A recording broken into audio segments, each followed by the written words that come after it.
Hello guys, അപ്പോൾ ഇന്ന് എനിക്ക് എക്സാമാണ്, ലാബ് എക്സാമാണ്. അപ്പോൾ ഞാൻ കോളേജിൽ പോകാൻ നിൽക്കുകയാണ് രാവിലെ തന്നെ.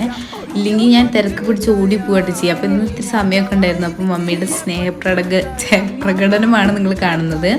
അപ്പോൾ ഞാൻ മമ്മിയുടെ അനുഗ്രഹമൊക്കെ മേടിക്കാൻ പോകാട്ടോ. എന്തായാലും എക്സാമൊക്കെ ഇല്ലേ. അപ്പോൾ ഞാൻ പറയുക അങ്ങനെ കെട്ടിപ്പിടിച്ച് വിടുക തന്നെ ഇല്ല കേട്ടോ. അപ്പോൾ ഞാൻ പറഞ്ഞു അന്ന് എക്സാമിന് പോകുന്നില്ല എന്നൊക്കെ പറയാം കേട്ടോ.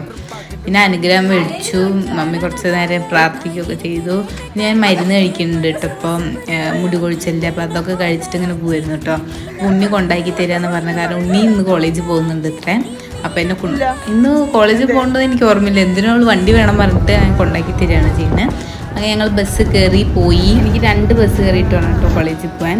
അപ്പോൾ എന്തായാലും വൈകിയൊന്നുമില്ല, സമയത്തിന് തന്നെ പോയി കണ്ടു. ആരുമില്ല, രാവിലെ ഒന്നും അവിടെ ഉണ്ടായിരുന്നില്ല. അപ്പോൾ ഞങ്ങൾ വെള്ളം കുടിക്കാൻ വേണ്ടി വന്നിരിക്കുന്നു. അവിടെ എന്തൊക്കെയോ പണി നടക്കുന്നുണ്ടായിരുന്നു കേട്ടോ. അപ്പോൾ എന്തായാലും ഞങ്ങൾ എക്സാം ഹോളിലേക്ക് കയറിയിട്ട് പിന്നെ ഒന്നും എടുക്കുന്നില്ല. അപ്പോൾ എന്തായാലും വരുന്നത് മാത്രമേ എടുക്കുന്നുള്ളൂ. അപ്പോൾ എന്തായാലും ബൈ.